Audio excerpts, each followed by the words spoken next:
Lo que significa es que el Estado peruano ha sido incapaz de entender la naturaleza del problema. Ricardo, muy buenos días. Muy buenos días, Nicolás, a ti y a todos tus oyentes. Efectivamente, el día de ayer ha salido este informe que estaba pendiente y nos da una constatación muy clara. El Perú, desde el 21 y el 22, viene realizando las tareas de erradicación de cultivos, recuperándose luego del periodo de pandemia en donde se detuvieron. Sin embargo, los cultivos han aumentado en un 18%, de 80.681 hectáreas a 95.000 hectáreas, lo cual confirma la hipótesis de trabajo que sostuvimos durante mi gestión. Para que una erradicación funcione, tiene que ir inmediatamente acompañada de acciones de desarrollo alternativo. Lamentablemente eso no fue entendido ni en el Ministerio de Economía, ni tampoco por la presidencia del presidente Castillo en su momento.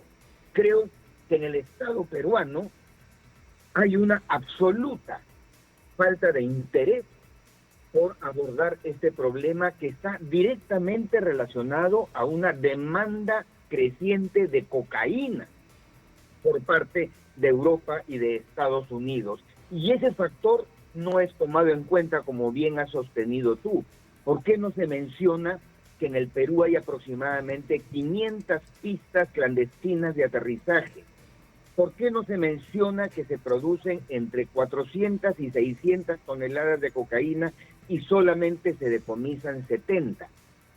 Esos son los elementos que deberían de llamar la atención, y más bien tenemos a un Congreso de la República que sobre el tema ha sido incapaz de mejorar la legislación y sobre todo hacer caso a la solicitud de fondos que en su momento hemos hecho y que, bueno, lamentablemente la gestión de la señora Boluarte en esta institución en debida poco está haciendo más de lo que normalmente hace y no está haciendo cambios sustantivos en materia de política pública. Claro, lo que tú dices es esto, ¿no es cierto?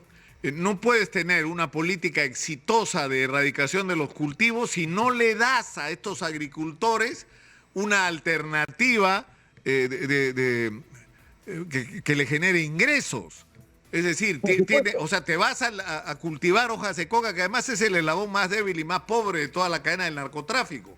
Y O sea, Nicolás, ¿no? y por eso es que los cultivos se han esparcido hacia Ucayali, que da cuenta de aproximadamente 14.000 hectáreas, habían 10.000, han expandido hacia el Bajo Amazonas, en la zona de Yavarí, en el trapecio amazónico, y se mantiene el Braem con 37.000 hectáreas. Lo que significa es que el Estado peruano ha sido incapaz de entender la naturaleza del problema, pero también debo de señalar que Estados Unidos recortó al final de mi gestión 10 millones de dólares que tenía previstos para el programa de fortalecimiento institucional y para el programa de desarrollo alternativo de vida. Eso no se ha dicho. Entonces, para que veas la poca importancia que le da la administración Biden a la política de drogas en América Latina. Tenemos helicópteros de la década del 60, los Huey, que ya no pueden cruzar los Andes, cuando necesitamos helicópteros de última generación para ir contra las bandas de traficantes que están en el trapecio amazónico. Y además con unos niveles de tecnología, con equipos que pueden volar rozando prácticamente la selva, con unos equipos electrónicos de comunicaciones y de ubicación, pero fantástico, ¿no? Y además con una capacidad de carga que ya no son pequeñas avionetas, ¿no? Y date una idea que el embajador Nichols, que antes estuvo acá y que ahora asesora al Departamento de Estado, mantiene una relación privilegiada con Bogotá, con el presidente Petro, que ha llamado a un cambio en las políticas globales sobre drogas, y le mantiene una asistencia por sobre los 180 millones de dólares, y al Perú le está disminuyendo la asistencia antinarcóticos, está impidiendo abordar un tema que me parece sustantivo. el Perú tiene legislación para derribar avionetas sospechosas. La última avioneta derribada, entiendo, es del año 2016. ¿Por qué motivo el Perú no está dando muestras claras de derribar avionetas sospechosas de llevar cocaína?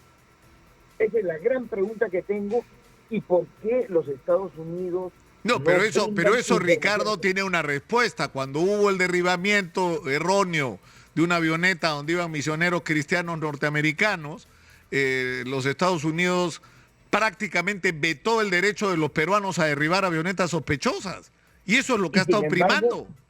En materia de aviación ocurren errores de ese tipo y eso no evita que el instrumento de interdicción aérea siga siendo funcional a una política eficiente para evitar que la Amazonía sudamericana, como está ocurriendo ahora, sea un parque de diversiones para el crimen organizado alrededor de la cocaína. Hay demasiados pistas, demasiados ingresos de avionetas sospechosas que llegan desde Bolivia y Paraguay. La frontera entre Ucayali y el Brasil son zonas donde no tenemos capacidad de interdicción. Y eso es realmente lamentable. Claro, porque claro, tenemos, como tú dices, tenemos un problema porque necesitamos equipamiento, helicópteros, no pequeños aviones de combate capaces de derribar, pero tenemos además la limitación que si derribamos avionetas, los gringos van a saltar, ¿no es cierto? Porque poco menos que nos han prohibido hacerlo. Ahora, a eso, sí. Fíjate que por el otro lado, el Congreso de la República autoriza operaciones militares como la de Centinela Resuelto para supuestamente brindar ayuda humanitaria, cuando en realidad Piura y Lambayeque están que claman por una mejor asistencia humanitaria por parte del Estado peruano. La verdad que nosotros estamos llevados de las narices por los intereses que tiene Estados Unidos en América del Sur en la disputa que tiene con China por el control de esta región. Para nada el concepto de interdicción está siendo analizado. Ahora, hay algunos elementos más, Ricardo. O sea, por ejemplo, yo no logro entender hasta ahora lo siguiente. No solo estamos produciendo cantidades impresionantes, o sea, se está cultivando cantidades impresionantes de hojas de coca, sino que tienes una enorme producción de clorhidrato de cocaína. Yo creo que tu cifra de las 600 toneladas anuales se queda chica, Ricardo. Yo creo que estamos produciendo más clorhidrato que eso. Es más, ni siquiera sabemos cuánto clorhidrato estamos produciendo. Y una de las medidas de control es el de los insumos, ¿no es cierto? ¿Cuántos insumos se están yendo al narcotráfico? Pero la SUNAT es la que controla los insumos, ¿o eso ya cambió? Yo no puedo creer, la SUNAT, que es la cobradora de impuestos encargada de controlar los insumos por si terminan en el narcotráfico. No, es absurdo. O sea, la verdad que en materia de insumos químicos, el mejor favor que nos hizo la pandemia del COVID fue paralizar temporalmente el ingreso de los insumos al Brain y ocasionó una crisis.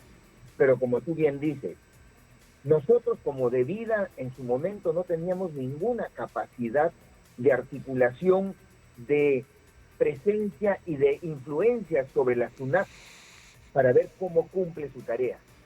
Y tenemos una absoluta falta de control sobre determinados productos que son importados, acetona, éter, y que ingresan como Pedro por su casa sin tener conocimiento del destino final. Sobre la cocaína, el informe mundial de este año que también acaba de salir menciona que aproximadamente en el mundo se producen 2.000 toneladas de cocaína. 2.000. Colombia produce 1.400, Perú debe de estar entre, como te digo, los 400 y 600 y el resto Bolivia. Lo que no está contabilizando el informe, a mi juicio, es la cantidad de pasta base de cocaína que va al mercado brasileño. Brasil es el segundo consumidor mundial de pasta base y eso no está en los registros. Entonces se convierte en un problema sudamericano en donde presidente Petro y presidente Lula están convocando una conferencia panamazónica para el 8 y 9 de agosto, donde van a abordar este tema, y el Perú está aislado diplomática, política y geopolíticamente del resto de sus vecinos. Eso es lamentable. Ahora, el tema, yo creo que la oportunidad de este informe de debida debería servir para poner sobre la mesa una vez más el tema como hemos tratado de hacer, y tú eres testigo, Ricardo, no solo cuando has estado en debida, sino antes y después. Es decir, acá tenemos un problema como el que tú planteas, de sustitución de cultivos que tienen que ser hechos con responsabilidad y con eficiencia, lo cual supone recursos, asesoría técnica, acceso al crédito, infraestructura para sacar los productos, es decir, todo lo que hay que hacer, ¿no es cierto?, para el desarrollo de cultivos alternativos. Tienes que retomar la interdicción aérea, no puede ser que el Perú se paseen por la selva peruana las avionetas cargando droga y no podemos hacer nada. Lo tercero es el tema de los insumos, que no puede estar en manos de la SUNAT, tiene que estar en manos de la policía, ¿no? O de la fiscalía, no sé. Y finalmente lo del lavado de activos, que es un tema del que tampoco se habla. ¿Cuánta plata del narcotráfico hay en la economía peruana en este momento? ¿Cuánta? Entre 1.500 y 1.800 millones de dólares, sin sumar la madera y el oro ilegal. Hoy tenemos que la Amazonía peruana está capturada por las economías extractivas ilícitas. Esa es la triste realidad de la que este gobierno y otros no han querido ver con claridad, ¿no? Tenemos que terminar por hoy, Ricardo. Un gusto conversar contigo después de tiempo. Un abrazo. Muy buenos días. Hola, cuida. Muy buenos días.